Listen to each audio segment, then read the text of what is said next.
Singaraja pagi ini. Pro 1, kanal informasi dan inspirasi. Ujung tombak kita ini adalah perbekal ini gitu loh, yang menyampaikan informasi yang benar ke masyarakatnya. Jangan takut melaporkan pelaku-pelaku penempatan non prosedural ke polsek atau kemana gitu, dia curiga, silakan. Masyarakat Bali pada umumnya itu pintar-pintar banget. Ada yang bisa bikin ini, ada yang bisa bikin itu. Karena kendala lah mereka membuat mereka males. Karena apa? Satu permodalan itu yang pertama. Iya, modal. Sebetulnya konsep energi bersih yang paling baik adalah yang sesuai dengan sumber daya alam yang dimiliki oleh negara tersebut. Jadi dalam hal ini karena Indonesia ini negara kepulauan, maka konsepnya bukan lagi konsep interkoneksi. Kalau pulau-pulau yang besar mungkin bisa ya Sumatera, Jawa. Tetapi begitu kita bicara Indonesia Timur, maka itu harus menggunakan kearifan lokal. Simak pembahasan topik yang menjadi isu terkini dalam dialog Hai Bali Kengken jam 9 hingga jam 10 pagi di Pro 1 RRI Singaraja, siaran kanal informasi dan inspirasi.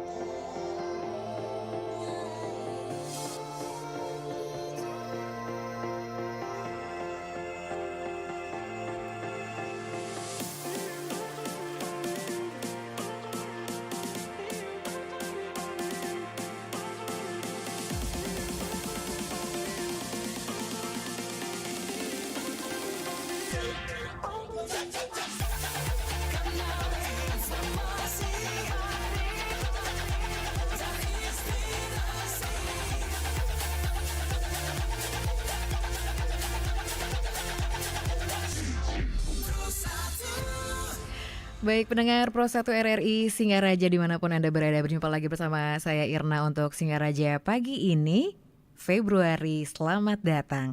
Nah, kita sudah masuki bulan Februari dan kebetulan saya mengutip dari halaman Bawaslu. Pelaksanaan pemungutan dan penghitungan suara adalah tahapan puncak pemilihan serentak. Pengawas tempat pemungutan suara (PTPS) adalah ujung tombak dalam mengawal demokrasi dengan amanah besar untuk mewujudkan proses pemilihan yang jujur, adil dan berintegritas. Panduan pengawasan ini merupakan bagian penting sebagai upaya dari Bawaslu membekali ujung tombak pengawas pemilu, yaitu dalam pengawasan tempat pemungutan suara atau TPS. Nah, melalui pengawasan yang dilakukan oleh pengawasan TPS, pengawasan kelurahan, desa, dan pengawas pemilu kecamatan, itu diharapkan mampu mengawal terlaksananya pemilihan yang demokratis dan sesuai dengan prinsip-prinsip penyelenggaraan pemilihan sebagaimana diamanatkan peraturan perundang-undangan.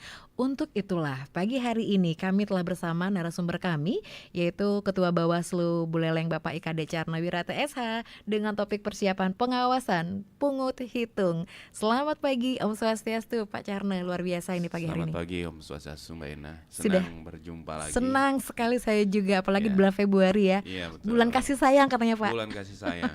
Dan bulan untuk pemilu nih Pak. Nah ini menarik ya Pak ya, memang kalau mengatakan pungut hitung ini persiapan pengawasannya emang harus luar biasa gitu ya. Betul Mbak Ina. Karena pemilu intinya itu adalah di pemungutan dan penghitungan suara. Semua tahapan, semua kegiatan adalah untuk menyongsong proses suksesnya kegiatan pemungutan dan penghitungan di TPS itu. Karena disitulah ruang kita untuk melegitimasi siapa pemimpin yang nanti akan dipilih oleh rakyat. Jadi kalau di kegiatan-kegiatan yang lain bukan tidak penting, tetapi adalah kegiatan pendukung. Tapi puncaknya memang adalah di TPS. Jadi memang untuk sekarang kan masih masa kampanye ya, Pak Jarno ya, sampai tanggal 10 ya. Sampai tanggal 10. Setelah itu masa tenang. Setelah itu masa tenang. Siap-siaplah untuk kita semua nih menyambut ya pesta demokrasi yang sesungguhnya. Betul. Baik, nah ini seperti apa sebenarnya dari Bawaslu sendiri untuk persiapannya? Ya, terkhusus kegiatan pengawasan pemungutan dan penghitungan suara nanti di TPS seperti amanat Undang-Undang Nomor 7 Tahun 2017 tentang pemilihan umum, kami telah membentuk pengawas tempat pemungutan suara yang nanti kawan-kawan ini bertugas di setiap TPS di Kabupaten Buleleng. Jadi mereka dibentuk 23 hari sebelum hari pemungutan suara dan dibubarkan 7 hari setelah hari pemungutan suara. Jadi masa kerja mereka itu 1 bulan. 1 bulan. 1 bulan, yang mana kegiatan puncak mereka adalah mengawal pesta demokrasi ini di kegiatan yang paling penting, yaitu pemungutan dan penghitungan suara di TPS. Nah, oleh karena itu setelah mereka dibentuk, setelah mereka dilantik, kemudian diberikan pembekalan, sampai saat ini kita masih running untuk melakukan bimbingan teknis kepada mereka. Iya, masih ya? Masih. Jadi mulai besok itu ada beberapa kecamatan yang akan melakukan bimbingan teknis kepada kawan-kawan pengawas TPS. Nah, karena mereka disebut sebagai ujung tombak. Nah, itu dia tuh. Jadi ujung tombak ini haruslah yang paling lancip gitu. Iya. Paling lancip karena begini, kalau prinsip tombak begini, ketika mereka kita bentuk, mereka masih menghadap ke bawah. Secara hierarki mereka ada di jajaran paling bawah. Itu hierarki ini ya, keorganisasian. Siap. Tetapi ketika mereka digunakan, tidak mungkin tombak itu kita hadapkan ke bawah, Yeah. tapi hadapkan ke depan. Jadi mereka adalah pasukan terdepan kita yang secara representatif harus mewakili kita, harus sebagai kita pengawas pemilu yang memiliki informasi yang komplit, yang benar ketika mereka melakukan pengawasan di TPS. Jadi mereka harus paling muncing nih. Karena begini, di dalam TPS hanya mereka yang diberikan kuasa oleh undang-undang untuk melakukan pengawasan. Jadi kalau kami, meskipun saya ketua Bawaslu, saya datang ke TPS, saya nggak bisa masuk. Saya tidak bisa berada di dalam. Mereka yang diberikan kuasa penuh oleh undang-undang, oleh kami juga untuk melakukan pengawasan, memastikan bahwa semua proses itu berjalan sesuai dengan peraturan perundang-undangan. Jadi di sana juga ada saksi kan, Betul. ada KPPS. Yang poin pentingnya adalah kami di pengawas TPS adalah memastikan itu berjalan sesuai dengan peraturan perundang-undangan, sesuai dengan prinsipnya, langsung umum, bebas, rahasia, jujur dan adil. Yes. Gitu. Baik. Nah, itu baru awal saja ya sebagai pembukaan untuk pagi hari ini pendengar. Tapi tidak lupa kami akan mengajak Anda untuk bergabung bersama kami nanti melalui line telepon di 0362 24644 ataupun melalui WhatsApp kami di 0811 399 9790. RRI Digital. Nikmati kemudahan interaksi, partisipasi, dan kolaborasi dengan RRI Digital. Interaksi, dengar dan saksikan siaran langsung kami. Daftarkan akun Anda dan mulailah berinteraksi di setiap program dan konten kami. Partisipasi, kreasikan konten Anda berupa berita, podcast, vlog, film, musik, dan playlist. Kolaborasi, kami mengajak berbagai komunitas untuk berkembang bersama melalui digital platform. RRI Digital kini juga menghadirkan terobosan baru, workspace platform, dan online learning platform dengan fasilitas-fasilitas unggulan, monitor impact and outcome, meeting online, video conference, dan library. RRI Digital menghadirkan fitur-fitur untuk peningkatan interaksi, partisipasi, kolaborasi, workspace, dan learning. Segera download RRI Digital.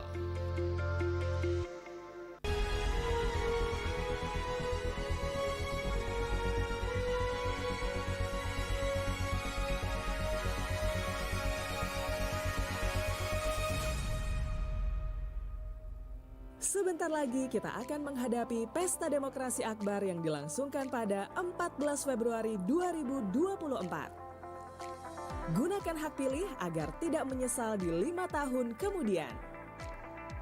Masyarakat tidak hanya memiliki hak untuk memilih, tapi juga memiliki kewajiban untuk mengawasi pemilu hingga berjalan dengan lancar. Awasi, peka, dan laporkan apabila menemukan dugaan pelanggaran dan kecurangan pada penyelenggaraan pemilu kepada pengawas pemilu. Mari kita sukseskan pemilu 2024. Iklan layanan masyarakat ini dipersembahkan KPD Bali, Bawaslu Bali, dan KPPAD Bali. Pro 1. Anda masih mendengarkan Pro 1 RRI Singaraja. Kanal informasi dan inspirasi.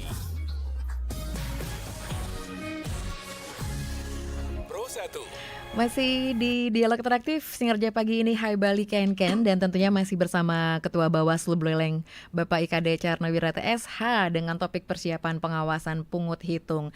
Ini agak rentan sih ya Pak ya, ngomongin soal rentan ya, banyak hal lah yang rentan, termasuk juga pungut dan hitung ini nih tahun 2024. Nah, ada nggak sih mungkin pembelajaran di tahun sebelumnya Pak, di tahun 2019 yang harapannya sih tahun 2024 ini tidak terulang atau tidak terjadi seperti itu? Ya, pengalaman di 2019 yang seharusnya tidak boleh terulang lagi karena menghambat proses pelaksanaan pungut hitung adalah terkait dengan distribusi logistik yang dilakukan oleh kawan-kawan KPU. Di tahun 2019 ada beberapa TPS yang harus buka melewati aturan. Karena itu diakibatkan oleh keterlambatan logistik dari gudang KPU ke masing-masing TPS. Nah, tentunya saya bersama kawan-kawan KPU, saya ingin mengajak kemarin, saya berdiskusi panjang dengan teman-teman di KPU bagaimana cerita lama ini agar tidak terulang lagi. Ya kalau ceritanya bagus sih nggak apa-apa, tapi ini kan ceritanya tidak bagus. Nah, dalam pengawasan penyiapan logistik, kami selalu melakukan pengawasan setiap hari di gudang KPU. Kami selalu ada memastikan bahwa logistik dari persiapan ini, dari persiapan bahwa KPU itu sudah mengadakan logistik yang sesuai dengan spesifikasi, jenisnya, jumlahnya, ya. Nah, itu kita lakukan pengawasan. Nah, kemudian ketika surat suaranya sudah datang, kelengkapannya sudah datang, kami juga pastikan bahwa surat suara yang datang itu jumlahnya sudah tepat, gitu. Kemudian dalam keadaan baik dan siap didistribusikan. Sampai hari ini prosesnya sudah dalam tahap pengepakan, tinggal beberapa persen lagi KPU sudah menuntaskan penyiapan logistik yang menjadi kewajiban dari mereka. Hanya ada beberapa item saja yang harus dimasukkan ke dalam kotak suara yang nanti akan didistribusikan ke masing-masing TPS. Dan itu memang kita bekerja ekstra dengan teman-teman di KPU bagaimana hal ini tidak terulang lagi. Tapi sejauh ini, sejauh pemantauan kami di Bawaslu, kemudian ketika ada hal-hal yang perlu kami rekomendasikan dengan cepat untuk segera ditindaklanjuti oleh KPU. Sampai saat ini secara progresnya saya pikir sudah sangat baik. Mudah-mudahan nanti tidak terkendala dalam proses distribusi. Kenapa? Saat ini musim hujan. Iya. Kemudian kalau nggak salah 10 Februari itu Imlek ya. Pokoknya ada hari raya Cina gitu. Biasanya akan ada hujan yang curahnya cukup berat, kemudian disertai angin. Nah, ketika proses-proses itu dilakukan pendistribusian logistik, ada banyak hal yang harus kita perhatikan. Ada banyak hal yang harus kita mitigasi dari faktor alam. Misalnya nanti ketika mengangkut dengan bak terbuka, dipastikan bahwa ada penutup yang cukup. Biar aman ya Pak. Biar aman. Nanti itu nggak boleh rusak basah itu, apalagi basah dan lain sebagainya. Nah, hal itu nanti yang akan kita terus dorong kawan-kawan di KPU. Kita sudah petakan ini. Kita sudah petakan ke masing-masing kecamatan apa saja mode transportasi yang digunakan. Kemudian kerawanannya seperti apa. Kemudian jalur yang akan dilintasi kemana saja. Nah, ada perbukitan, ada yang di pegunungan. Itu kita petakan. Nah, kemudian ketika nanti sampai di desa, tempat penyimpanannya di mana? Itu kita pastikan. Jangan sampai nanti nyimpannya di ruang terbuka karena hujan, bisa saja hujannya badai disertai angin itu kan. Bagaimana nanti kondisi surat suara ini? Itu yang kita pastikan juga. Nah, kemudian mode transportasi dari PPS ke tempat pemungutan suara. Secara peraturan perundang-undangan bahwa kelengkapan pemungutan suara itu harus sudah ada di TPS H-1. Tetapi dengan pertimbangan keamanan biasanya dilakukan di hari H. Di hari H. Nah, ada juga tempat-tempat pemungutan suara ini untuk mencapai ke TPS itu tidak bisa dilalui dengan kendaraan roda 4. Harus diangkut dengan menggunakan sepeda motor. mitigasinya juga harus jelas ini. Ini ngangkutnya ketika hujan. Contoh lah misalnya, pada tanggal 14 Februari dari jam 6 pagi itu hujannya deras gitu, disertai angin kencang. Harus dipikirkan mitigasinya dari sekarang nih. Gimana caranya mengangkut kelengkapan pemungutan suara itu sampai ke TPS dalam keadaan aman. Nah kemudian nanti kita juga sudah memetakan lokasi-lokasi TPS. Lokasi TPS-nya itu apakah sudah ramah dengan disabilitas? Ketika misalnya di sana disabilitas, misalnya di sana ada orang yang tunadaksa atau cacat tubuh, TPS-nya dibuat di lantai 2, itu kan nggak layak, gitu. Tidak bisa diakses oleh kawan-kawan disabilitas. Itu juga kita pastikan. Apakah ada pencahayaan yang cukup? Karena kemungkinan akan larut sampai malam prosesnya.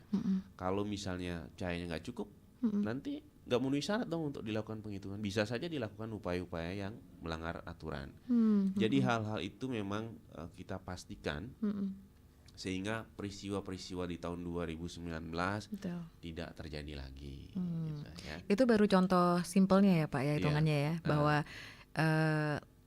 harapannya sih memang tidak akan terjadi lagi, tapi karena balik lagi ke faktor cuaca yang memang saat ini sedang BMKG juga menyampaikan bahwa bulan ini Kabupaten Buleleng memang lagi memasuki musim hujan. Iya, baik. Nah terkait ini juga nih Pak, DPK ini kan daftar pemilih khusus kan biasanya kan munculnya di akhir-akhir nih, ya kan? Nah ini juga termasuk sebagai rawan perhitungan suara atau seperti apa nih Pak, menurut Pak?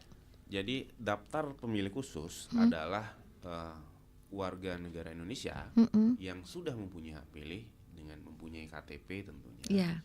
Tetapi dia tidak terdaftar di dalam DPT. Mereka masih boleh menggunakan hak pilihnya dari jam 12 kan? Jadi dari jam 12 sampai selesai. Nah, dengan catatan ya Pak ya? Iya, KTP. Dengan catatan juga masih ada nggak DPK-nya itu maksudnya? Sisa surat suaranya ya. Iya, dengan catatan itu juga. Banyak kalau surat hal ya. suaranya sudah tidak tersedia, ya bisa saja dalam satu desa itu dirujuk ke TPS yang lain. Oh oke, siap. Gitu. Jadi kalau di TPS yang terdekat, yang jelas dalam satu desanya, ketika surat suaranya masih tidak cukup, nanti bisa dirujuk ke TPS yang lain. Ya, cuman ini kita minta kepada kawan-kawan jajaran untuk diatensi dengan baik. Baik ya. Jangan sampai nanti ada orang yang punya KTP di luar, gitu. Apalagi luar Bali nih, menggunakan hak pilihnya di TPS yang ada di tempat tersebut. Jadi ini berpotensi terjadi pemungutan suara ulang. Gitu kan. Itu adalah salah satu syarat pemungutan suara ulang. Jadi regulasi, koordinasi, dan kontribusinya emang harus. Termasuk itu yang nanti kita matangkan kepada kawan-kawan pengawas TPS. Jadi siapa saja yang boleh menggunakan hak pilihnya di TPS tempat dia bertugas, DPT, DPTB, dan DPK. DPK tentunya adalah RT RW di dalam lingkungan desa itu. Jadi itu yang akan kita pastikan untuk kawan-kawan pengawas TPS dapat memonitor dengan baik. Karena itu kan berpotensi. Ya karena apa? Karena memang di TPS itulah peristiwa pemilu ini terjadi sesungguhnya gitu. Nah ini nih yang ini ya agak-agak. Kalau tidak dikawal dengan baik ya prosesnya akan cacat di situ. Ya, jadi ini yang perlu diatensi betul-betul. Dikatakan cacat misalnya Pak? Misalnya ada pelanggaran-pelanggaran yang dilakukan. Jadi satu orang memberikan suara lebih dari satu. Kemudian ada orang yang punya hak pilih tapi tidak diberikan pelayanan untuk melakukan penggunaan hak pilih. Jadi itu kan bisa dikatakan bahwa hak-hak politik dari masyarakat kan tidak bisa diakomodir di sana kalau misalnya itu terjadi. Jadi itu yang kita dorong untuk kemudian masyarakat yang menggunakan hak pilihnya dapat menggunakan hak pilihnya kemudian sesuai dengan aturannya. Jadi tidak semua masyarakat kan. Artinya yang misalnya KTP-nya KTP luar itu mau gunakan hak pilih di sana, memang itu adalah hak mereka untuk menggunakan hak pilih, tapi tempatnya bukan di sana. Gitu. Salah tempat. Ada aturannya juga ya makanya.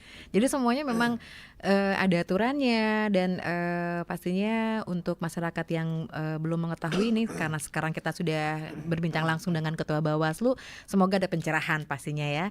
Dan seperti biasa kami juga akan mulai memberikan pertanyaan sharing sebenarnya Pak ya untuk ke Ketua Bawaslu kami untuk pagi hari ini yang sudah hadir sesaat lagi. Pro 1. Anda Anda masih mendengarkan Pro 1 RRI Singaraja. Kanal informasi dan inspirasi. Pro 1. Lagi apa tuh Sri? Ini Beli, lihat profil calon-calon pemimpin. Aduh, ngapain ribet-ribet? Nggak usah nyoblos. Kok gitu sih Beli? Nggak boleh golput Beli. Duh, sama aja. Siapapun pemimpinnya tetap nyari uang sendiri. Kalau ada yang mau ngasih uang, baru itu Beli yang nyoblos. Badah, itu namanya politik uang Beli. Emang Beli mau dibayar puluhan ribu, terus nasib negara kita 5 tahun ke depan gak jelas. Gak mau lah. Terus Beli harus apa? Nah, maka nih Beli, mengetahui profil calon pemimpin supaya Beli tidak salah pilih. Tapi ingat, cari di sumber terpercaya supaya bukan hoax atau berita bohong. Oh gitu. Terus. Pastikan Beli sudah terdaftar di daftar pemilih tetap. Nah, tanggal 14 Februari 2024 datang ke TPS. Pilih pemimpin sesuai hati nurani Beli. Nih, lengkap infonya.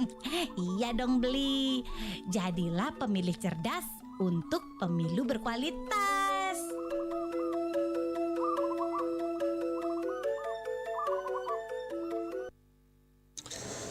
Aduh, ternyata nggak bener ya info ini. Mana aku udah share link ke grup lagi. Hapus aja deh. Semoga aja belum ada yang lihat. Kenapa sih? Pagi-pagi udah ribet. Ini nih, tadi aku share link berita ke grup tapi ternyata beritanya hoax. Kan jadi nggak enak. Makanya kalau mau share berita cari sumber yang bener dong. Jangan portal sembarangan. Kalau aku sih referensinya ini nih, rri.co.id. Infonya lengkap, ada berita update tentang Jakarta, Nusantara dan dunia. Dan yang terpenting, berita-beritanya dijamin bener dan bukan hoax. Apa tadi? rri.co.id? Wah, iya nih, lengkap ya infonya. Ada juga berita foto, video, infografis, dan bisa sambil streaming RRI juga. Wah, mantep sih ini. Pokoknya update berita tentang daerah kita yang benar alias anti-hoax ya di rri.co.id. rri.co.id, sumber terpercaya dan teraktual. Pro 1, kanal informasi dan inspirasi. Baik, pendengar, langsung saja kami akan menanggapi topik pagi hari ini dari pendengar kami untuk Pak Ketua Bawaslu. Langsung saya bacakan terlebih dahulu ini karena memang kami menerimanya melalui WhatsApp terlebih dahulu. Selamat pagi Bapak narasumber dan tentunya penyiar pemandu interaktif HBK dari Bapak Romi Sudito di Jalan Srikandi. Yang saya ingin tahu dua hal sebagaimana yang sering menjadi pertanyaan sebagian masyarakat, yaitu hitung cepat atau quick count dan survei keterpilihan calon. Nah, prosesnya ini seperti apa? Apakah lembaga survei benar bisa dipesan agar hasilnya selalu baik dan lain-lainnya? Mohon dijelaskan secara panjang dan lebar biar mengerti. Terima kasih Pak Romi Sudito di Jalan Srikandi. Silakan Pak. Ya, baik, terima kasih Pak Romi Sudito. Berkaitan dengan quick count dan biasanya ada survei-survei juga yang konon katanya bisa dibayar untuk melakukan survei-survei terhadap proses pemilu ini, misalnya terhadap pasangan calon dan lain sebagainya. Hal ini memang di luar kewenangan kami melakukan pengawasan terkait dengan survei-survei yang dilakukan oleh lembaga-lembaga survei. Terlepas dari apakah dia boleh dibayar atau tidak, itu juga kami tidak kurang paham terkait dengan hal itu. Mungkin saja di Bawaslu RI melakukan pengawasan juga terhadap hal-hal ini. Tetapi memang tentunya ketika misalnya ada hal-hal demikian, sudah berhembus bahwa survei itu bisa dibayar, jadi ini juga seharusnya membuka mata dan telinga masyarakat bahwa yang paling melegitimasi adalah pemungutan suara di TPS. Apapun surveinya, bagaimanapun bentuknya, nanti akan terbantahkan dengan fakta hari pemungutan suara. Jadi ketika nanti masyarakat sudah memberikan benar-benar, misal survei, hari ini Mbak Irna ditanya mau pilih A, B, C atau D dan lain sebagainya. Tetapi apakah sudah mencerminkan nanti di TPS akan memilih apa yang disampaikan pada saat ini? Kan belum tentu juga kan gitu. Nah, sehingga informasi yang paling faktual adalah setelah tanggal 14 itu. Jadi setelah dilakukan pemungutan, dilakukan penghitungan, di sanalah faktanya bahwa masyarakat memang menghendaki si A, si B atau si C. Jadi seharusnya memang survei ini adalah untuk apa ya? Untuk melihat sejauh mana opini masyarakat atau tanggapan masyarakat terhadap salah satu calon tertentu. Bukan berarti itu adalah jawaban mutlak bahwa kemungkinan dia akan menjadi pemenang. Enggak juga. Bisa kan ada errornya juga, ada margin errornya juga. Jadi saya berpikir bahwa terlepas dari bisa dibayar atau tidak, jadi masyarakat jangan mudah terpercaya dengan itulah. Artinya bahwa pastikan Bapak dan Ibu sekalian, para pendengar, para masyarakat yang sudah punya hak pilih, memilih calon-calon yang sekiranya dianggap oleh masing-masing individu itu dapat mewakili kita, rakyat Indonesia, untuk memimpin selama 5 tahun ke depan. Jadi bisa dilihat dari visi misinya. Kalau sekarang kan tidak harus datang ke tempat kampanye. Peserta pemilu dapat melakukan sosialisasi atau kampanye melalui media sosial. Jadi di media sosial, Bapak dan Ibu sekalian juga dapat melihat apa visi dan misi dari calon-calon tersebut. Di siaran televisi juga sudah ada iklan-iklan kampanye. Kemudian ada juga debatnya yang bisa disaksikan oleh semua masyarakat Indonesia untuk nanti sebagai referensi kira-kira mana nih yang klik dengan hati saya gitu. Sekiranya dapat mewakili saya untuk memimpin negara ini 5 tahun ke depan. Jadi kalau berkaitan dengan itu bisa dibayar atau enggak, itu saya kurang paham Pak Romi. Mungkin tetapi beritanya di luar sih begitu gitu. Jadi saya juga kurang begitu punya banyak informasi terkait dengan itu. Ya, jadi kembali lagi ke masyarakat sendiri yang menilai. Jadi lebih baik tunggu hari hanya saja untuk pastinya ya. Baik. Nah, ini juga saya ingin yang ingin jadi pertanyaan saya juga Pak Carna, berarti kan Panwaslu sendiri ini memang harus paham ya, karena memang seperti apa mereka harus bertugas dan teknis pelaksanaannya pada saat pungut hitung itu kan menjadi penanggung jawab ya hitungannya. Iya, tapi tahan dulu. Kita sapa dulu penelpon pagi hari ini. Om Swastiastu, selamat pagi. Om Swastiastu, selamat pagi. Selamat pagi Pak. Pak Narte. Pak Narte, silakan Pak Narte. Pak Carne, selamat pagi. Siap, selamat pagi. Rahayu Pak Narte. Belum sempat mampir-mampir di wilayah kelurahan saya juga. Iya, tetangga padahal Pak ya. Ya, nanti kalau lewat dah mesti yuk kamu. Siap Pak, siap. Ya, ini mungkin dari RRI mungkin mudah-mudahan KPU bisa diinteraktifkan juga ya. Karena saya sudah jalan-jalan ke tetangga yang lansia tidak bisa buka, tidak punya HP Android, tidak tahu dia belum dapat undangan. Sehingga saya tanya, Bu, dia kan sudah mandiri, artinya tidak, anaknya udah lepas, pemahan kartu undangan pemilu konden deh, wait sebelah orang Jawa 2 belum juga. Nah mungkin ini di mana caranya dari KPPS kelurahan untuk solusinya kan itu, apa jemput bola, apa dia ke kantor lurah apabila memang dia sadar gitu, nak ngekoh kan itu pemilih. Nah, kan kadang-kadang begitu golputnya itu ya, artinya meningkatkan kesadaran. Masih amun tu dogen, nah mungkin itu bahasa yang kesadaran untuk bernegara mungkin kurang kan, haknya mereka ya. Iya. Nah mungkin ini sosialisasinya karena dia juga tidak tahu. Saya gini kan, bawa aja KTP.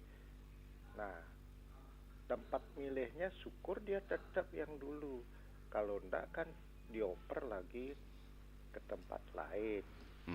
Mudah-mudahan karena IT digital ini di tempat KPPS itu sudah ada data lengkap, sehingga kalau si A datang dengan nama, alamatnya Banyuning Tengah nomor sekian, diklik, oh Pak Riki yang pun milih walaupun tidak bawa surat undangan, kalau dia sadar bahwa KTP dan diketahui informasinya, oh Bu di TPS 3 di sebelah Dajane 200 meter di Balai Banjarnya. Jadi jelas jangan dari KPPS tidak membuka dengan tenaga IT di sana. Ini kan sudah kemajuan, mudah-mudahan tahun depan sudah tidak pakai joblos-joblosan, sudah IT lengkap karena dunia sudah zaman now ya kan ya. Nah, itu yang saya jajaki, termasuk saya tidak dapat jalur undangan, tapi saya besok atau nanti buka dengan anak pasti tahu kan gitu ya. Bagi yang gaptek kan bengong ya, wih, mai milih di jeraga sing tawang, yang malah kamu sengah ulangan tolak ke gitu. Nah ini mungkin jangan sampai merugikan masyarakat karena ketidaktahuan dan tidak dapat jalur undangan. Jadi panate cari nak kawin sing mau undangan kan milu resepsi, ada ngalih makan kan gitu ya. Nah ini perlu disikapi bagaimana caranya kan. Kedua, seberapa jauh bimbingan teknis KPPS itu dari segi ya, karena tiap orang tuh petugas tuh kan pasti punya pilihan A, B, C atau partai kan gitu ya. Keteguhan hati ini dibuka kartu suara, isi tampul pilih awake cici celak pelone tangsing sah. Nah seberapa jauh sanksi atau bimbingan teknis ini penegasan dari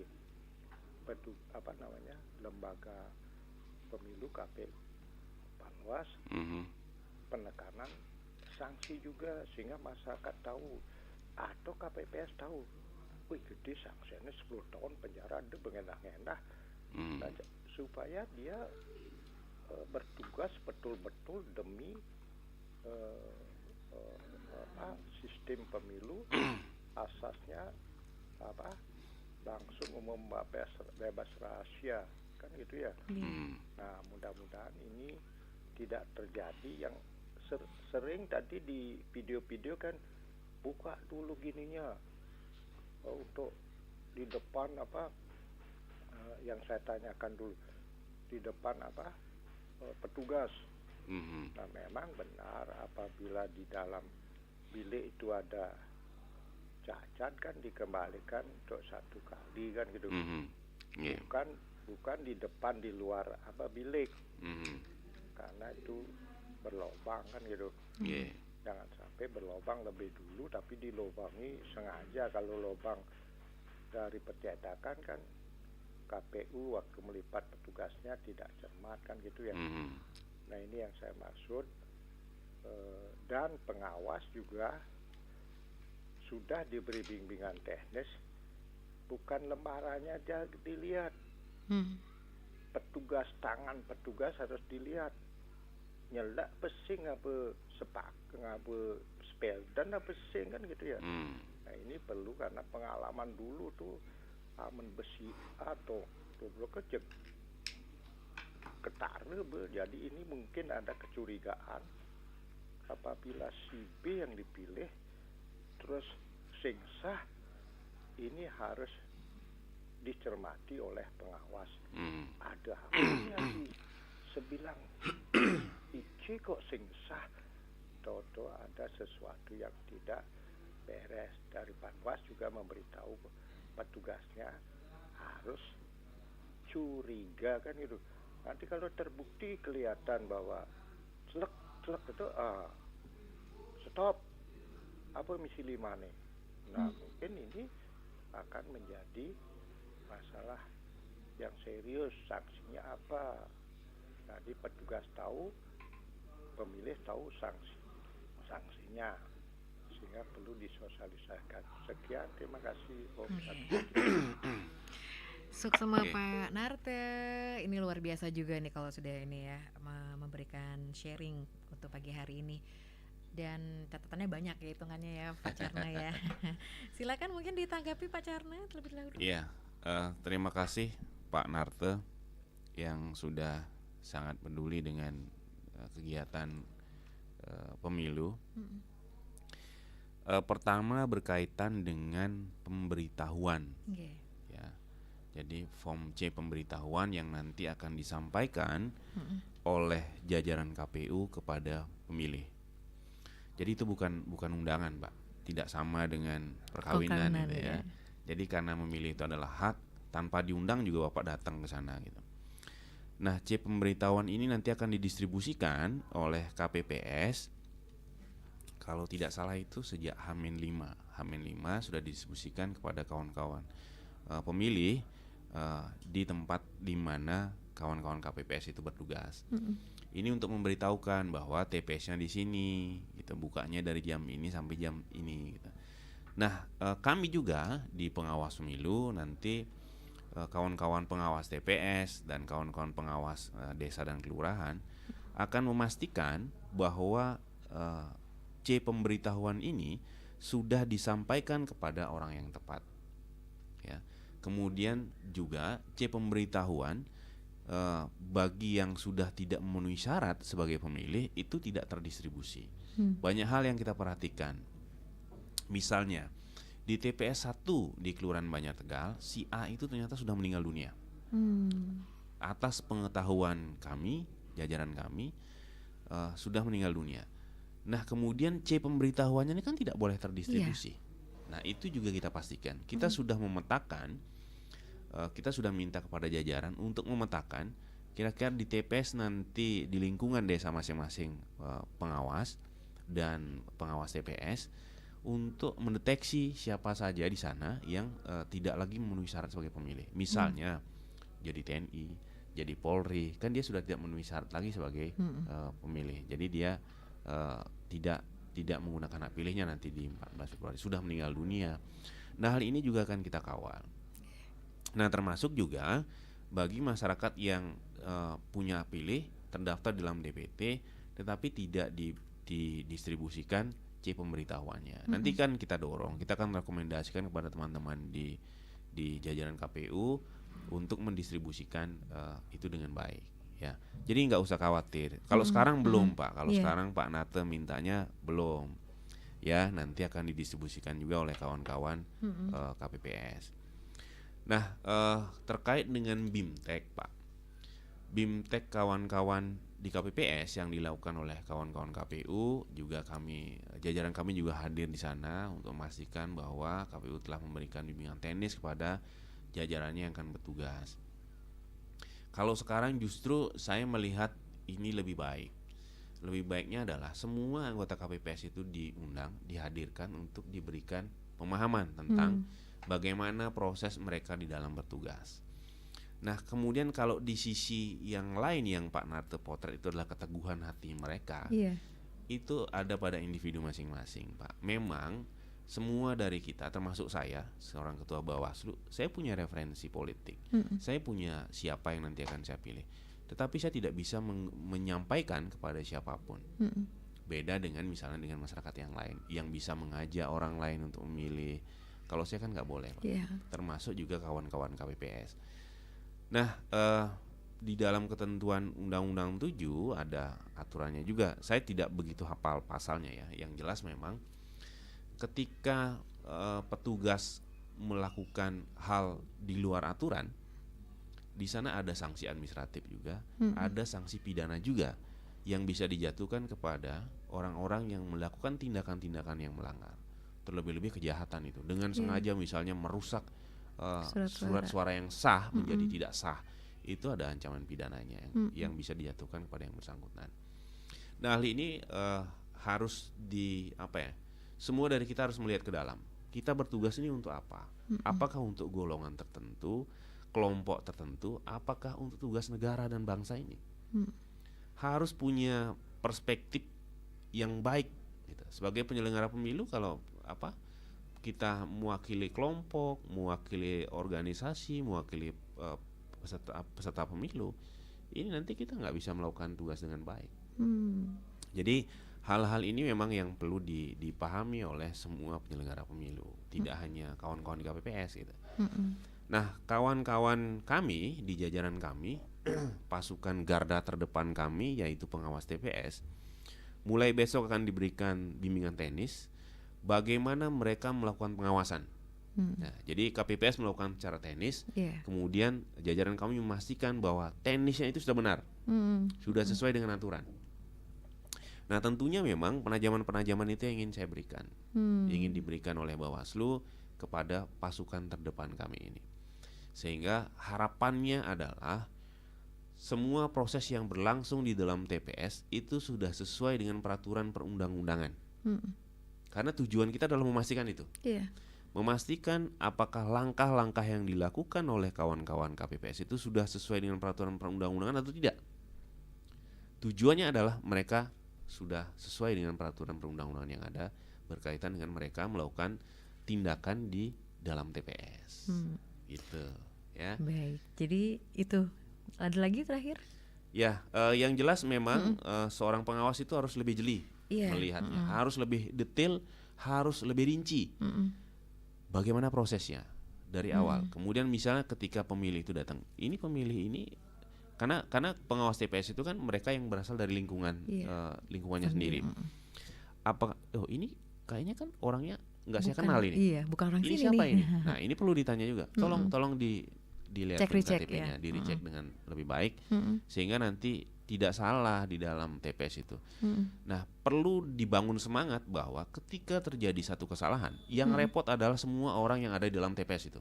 Nah, ini jangan sampai ya. Iya, jadi jangan dipikir ini memperlambat dan memperhambat jadinya nih. Iya. Gitu. Baik, kami sapa lagi penelpon berikutnya. Om Swastiastu, selamat pagi. Om Swastiastu, selamat pagi. Nggih, sira niki Bapak. Pak Astawa, nggih, silakan. Nggih. Pak Astawa. Aku aja bertanya dengan Bapak. Situasi pelaksanaan pemilu ini sudah makin mendekat tanggal 14 Februari. Untuk itu saya sarankan pada Bawaslu betul-betul menjaga hasil pemilu ini yang jujur dan bersih. Nah, sekarang saya bertanya dengan Bapak Jokowi bilang boleh kampanye, boleh membuka, tapi dia didengar oleh kepala dusun, kepala desa, dan aparat desa. Nah, menurut Bapak sebagai Bawaslu bagaimana menjalankan hal-hal yang demikian sehingga betul-betul netral dan hasilnya pemilu ini baik di masyarakat. Ini masalahnya kalau di atas kan minum kopi, minum ini, di masyarakat yang terjadi bentrokan. Nah, untuk itulah sekarang Bawaslu meminta kepada aparat betul-betul menjaga keamanan yang ada di desa. Masyarakat sekarang untuk makan aja sudah susah. Nah, untuk itulah dua-duanya ini harus diamankan sehingga apa yang tadi dikatakan luber dan ludir. Sekian, terima kasih. Om Santi Om. Om Santi Om. Sukses sama Pak Astawa di Bungkulan. Nah, ini saya nggak mau banyak bicara, silakan. Pak Carna nih ranahnya. Baik, silakan Pak Carna. Terima kasih Pak Astawa yang ada di Bungkulan atas saran dan pertanyaannya.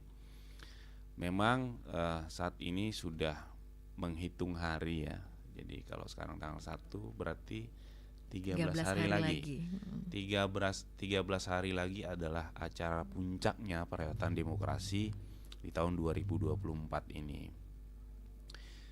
Perlu yang sampaikan bahwa kami di Badan Pengawas Pemilu yang mempunyai tugas dan wewenang untuk memastikan seluruh tahapan pemilu ini dapat berjalan sesuai dengan peraturan perundang-undangan yang ada. Kami ketika di dalam proses pengawasan, terutama di dalam TPS, yang dalam hal ini kami direpresentasikan oleh kawan-kawan pengawas TPS, sudah barang tentu selain mengawal proses, juga memastikan dan menjaga hasil dari proses itu sesuai dengan aturan. Jadi tidak ada suara yang satu dipindah ke yang lain atau suara yang satu dihilangkan karena mungkin referensi politiknya berbeda. Itu juga menjadi ruang-ruang pengawasan kami ketika di dalam proses penghitungan suara di dalam TPS. Nah, kemudian netralitas itu menjadi harga mati bagi pihak-pihak yang dilarang. Berbeda dengan presiden. Presiden itu masih diberikan kesempatan, masih diperbolehkan untuk melakukan kampanye sesuai dengan peraturan perundang-undangan. Jadi Undang-Undang 7 ada syarat-syarat yang harus dipenuhi bagi seorang presiden ketika melakukan kampanye. Tentunya yang dikampanyekan adalah ya partainya sendiri gitu. Dan ada beberapa hal-hal yang harus diperhatikan ketika melakukan kampanye. Cuti di luar tanggungan negara, tidak boleh menggunakan fasilitas negara terkecuali keamanan yang diperbolehkan dalam kegiatan yang dilakukan oleh presiden. Nah, kemudian turunannya ke bawah, ASN, TNI, Polri, kepala desa, perangkat desa, itu adalah wajib untuk menjaga netralitasnya dengan semangat bahwa teman-teman tersebut adalah pelayan publik. Ya, pelayan publik dan posisinya mereka adalah bukan posisi politik gitu. Jadi murni adalah posisi pelayan kepada masyarakat yang nantinya akan bersentuhan kepada seluruh komponen masyarakat, sehingga memang harus menjaga netralitas ya. Jadi jangan tidak netral gitu ya. Nah, kemudian terkait dengan semua hal ini, tidak hanya Bawaslu yang punya kewajiban untuk menjaga perhelatan ini, untuk mengawasi ini, tetapi seluruh lapisan masyarakat juga diharapkan melakukan pengawasan juga. Kalau semuanya Bawaslu, memang leading sektor secara kelembagaan adalah Bawaslu dalam proses pengawasan dan penindakan. Tetapi nanti di dalam proses-proses yang ada di masyarakat juga dapat berperan aktif melalui pengawasan partisipatif ya. Kalau menemukan dugaan pelanggaran bisa dilaporkan ke Bawaslu, bisa diberikan informasi ke Bawaslu, atau yang paling penting adalah bisa dicegah gitu. Nah, itu dia tuh harapan Jadi kita ketika semua. misalnya orang mau melakukan pelanggaran itu dicegah. Pak, ini kan nggak boleh, ini bertentangan dengan aturan ini, Bapak nggak boleh melakukan ini. Itu yang paling penting. Berikan mereka penyadaran bahwa hal-hal yang mereka lakukan itu adalah hal yang tidak benar, hal-hal yang dapat merugikan banyak orang, dan apalagi bertentangan dengan peraturan perundang-undangan. Jadi ini yang harus kita bangun, semangat-semangat ini yang harus kita bangun. Demokrasi ini milik bangsa Indonesia. Secara kelembagaan, Bawaslu diberikan ruang untuk melakukan hal-hal itu. Tetapi tidak menutup kemungkinan, tidak menutup kewajiban dari masyarakat untuk sama-sama melakukan pengawasan terhadap semua proses. Gitu. Jadi partisipasi masyarakat, Pak Astawa nanti, ayo Pak bantu kami, ya, karena pengawas di desa itu ada satu, di TPS ada satu. Jadi yang harus diawasi itu kan banyak itu. Kalau di TPS, pengawas TPS harus mengawasi pemilih 300, ya, kemudian KPPS, kemudian banyak orang lagi yang ada di sekeliling itu yang juga diawasi oleh kawan-kawan pengawas TPS ya.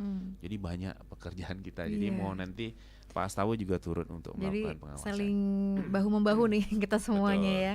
Baik, ini nggak terasa nih Pak Charne, ternyata kita masih ada waktu 5 menit lagi mungkin sebagai closing statement ya untuk topik kita pagi hari ini nih, luar biasa karena memang harapan banyak orang deh, nggak cuman kita aja tapi juga seluruh masyarakat juga pasti utamanya ingin semua pengawasan pungut hitung ini juga aman, terus sesuai, udah gitu semua legowo dengan hasil yang memang fakta adanya nyata gitu.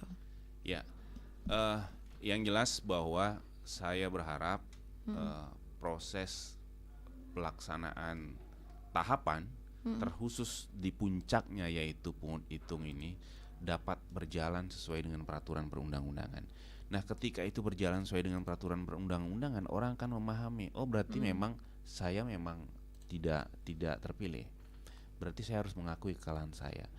Nah, hal-hal itu yang ingin kami dorong, ingin kami pastikan bahwa kegiatan di puncaknya di tahun 14 itu sebagai puncak karyanya gitu.